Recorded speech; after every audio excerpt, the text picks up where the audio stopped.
रोचक कथा। जब भगवान राम ने भक्त के लिए बनाई रसोई, बहुत साल पहले की बात है।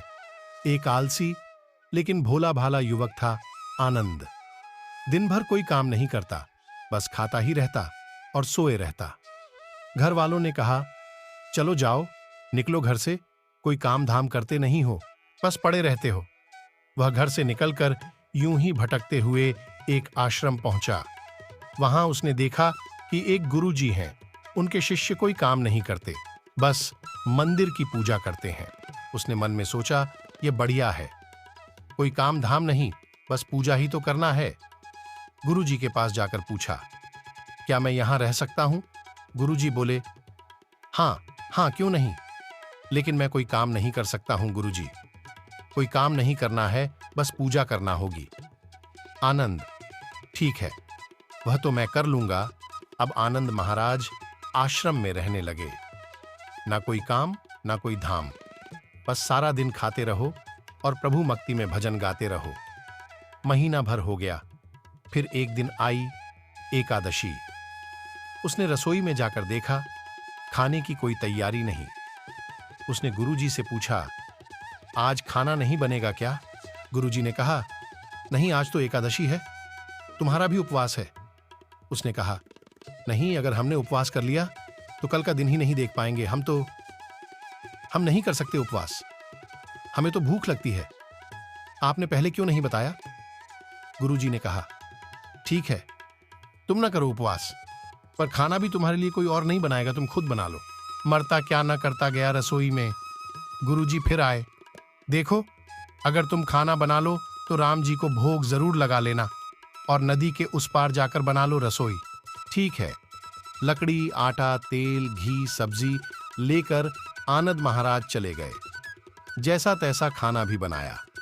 खाने लगा तो याद आया, गुरुजी ने कहा था कि राम जी को भोग लगाना है। लगा, भजन गाने आओ मेरे राम जी, भोग लगाओ जी। प्रभु राम आइए, श्री राम आइए, मेरे भोजन का भोग लगाइए। कोई ना आया तो बेचैन हो गया कि यहां तो भूख लग रही है और राम जी आ ही नहीं रहे। भोला मानस जानता नहीं था कि प्रभु साक्षात तो आएंगे नहीं, पर गुरुजी की बात मानना जरूरी है। फिर उसने कहा, देखो प्रभु राम जी, मैं समझ गया कि आप क्यों नहीं आ रहे हैं।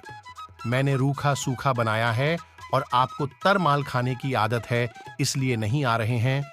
तो सुनो प्रभु, आज वहां भी कुछ नहीं बना है, सबको एकादशी है, खाना हो तो यह भोग ही खा लो। श्री राम अपने भक्त की सरलता पर बड़े मुस्कुराए और माता सीता के साथ प्रकट हो गए। भक्त असमंजस में। गुरुजी ने तो कहा था कि राम जी आएंगे, पर यहां तो माता सीता भी आई हैं और मैंने तो भोजन बस 2 लोगों का बनाया है। चलो कोई बात नहीं, आज इन्हें ही खिला देते हैं। बोला, प्रभु मैं भूखा रह गया, लेकिन मुझे आप दोनों को देखकर बड़ा अच्छा लग रहा है, लेकिन अगली एकादशी पर ऐसा न करना, पहले बता देना कि कितने जन आ रहे हो, और हाँ, थोड़ा जल्दी आ जाना। राम जी उसकी बात पर बड़े मुदित हुए, प्रसाद ग्रहण करके चले गए। अगली एकादशी तक यह भोला मानस सब भूल गया। उसे लगा प्रभु ऐसे ही आते होंगे और प्रसाद ग्रहण करते होंगे। फिर एकादशी आई। गुरुजी से कहा, मैं चला अपना खाना बनाने पर। गुरुजी, थोड़ा ज्यादा अनाज लगेगा, वहां 2 लोग आते हैं। गुरुजी मुस्कुराए, भूख के मारे बावला है। ठीक है, ले जा और अनाज ले जा। अब की बार उसने 3 लोगों का खाना बनाया। फिर गुहार लगाई, प्रभु राम आइए, सीता राम आइए, मेरे भोजन का भोग लगाइए। प्रभु की महिमा भी निराली है। भक्त के साथ कौतुक करने में उन्हें भी बड़ा मजा आता है। इस बार वे अपने भाई लक्ष्मण, भरत, शत्रुघ्न और हनुमान जी को लेकर आ गए। भक्त को चक्कर आ गए। ये क्या हुआ, एक का भोजन बनाया तो 2 आए, आज 2 का खाना ज्यादा बनाया तो पूरा खानदान आ गया। लगता है आज भी भूखा ही रहना पड़ेगा। सबको भोजन लगाया और बैठे बैठे देखता रहा। अनजाने ही उसकी भी एकादशी हो गई। फिर अगली एकादशी आने से पहले गुरुजी से कहा, गुरुजी, ये आपके प्रभु राम जी अकेले क्यों नहीं आते? हर बार कितने सारे लोग ले आते हैं। इस बार अनाज ज्यादा देना। गुरुजी को लगा कहीं यह अनाज बेचता तो नहीं है, देखना पड़ेगा जाकर। भंडार में कहा इसे जितना अनाज चाहिए दे दो और छुपकर उसे देखने चल पड़े। इस बार आनंद ने सोचा खाना पहले नहीं बनाऊंगा, पता नहीं कितने लोग आ जाएं। पहले बुला लेता हूँ फिर बनाता हूँ।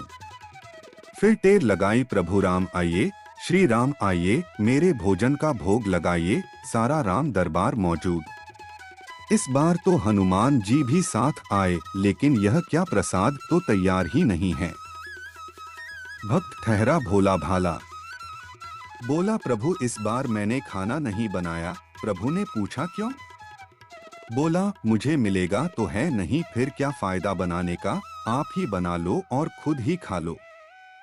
राम जी मुस्कुराए, सीता माता भी गदगद हो गई उसके मासूम जवाब से। लक्ष्मण जी बोले क्या करें प्रभु? प्रभु बोले भक्त की इच्छा है पूरी तो करनी पड़ेगी, चलो लग जाओ काम से। लक्ष्मण जी ने लकड़ी उठाई, माता सीता आटा सानने लगी। भक्त एक तरफ बैठकर देखता रहा। माता सीता रसोई बना रही थी तो कई ऋषिमुनि, यक्ष, गंधर्व प्रसाद लेने आने लगे।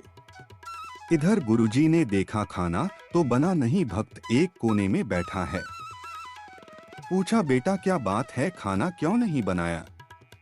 बोला अच्छा किया गुरुजी आप आ गए, देखिए कितने लोग आते हैं प्रभु के साथ। गुरुजी बोले मुझे तो कुछ नहीं दिख रहा तुम्हारे और अनाज के सिवा। भक्त ने माथा पकड़ लिया, एक तो इतनी मेहनत करवाते हैं प्रभु, भूखा भी रखते हैं और ऊपर से गुरुजी को दिख भी नहीं रहे, यह और बड़ी मुसीबत है। प्रभु से कहा आप गुरुजी को क्यों नहीं दिख रहे हैं? प्रभु बोले मैं उन्हें नहीं दिख सकता।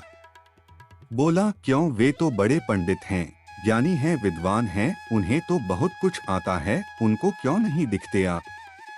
प्रभु बोले माना कि उनको सब आता है, पर वे सरल नहीं हैं तुम्हारी तरह, इसलिए उनको नहीं दिख सकता। आनंद ने गुरुजी से कहा गुरुजी प्रभु कह रहे हैं आप सरल नहीं हैं, इसलिए आपको नहीं दिखेंगे। गुरुजी रोने लगे, वाकई मैंने सब कुछ पाया पर सरलता नहीं पा सका तुम्हारी तरह, और प्रभु तो मन की सरलता से ही मिलते हैं। प्रभु प्रकट हो गए और गुरुजी को भी दर्शन दिए। इस तरह एक भक्त के कहने पर प्रभु ने रसोई भी बनाई। यह भक्ति कथा लोकश्रुति पर आधारित है।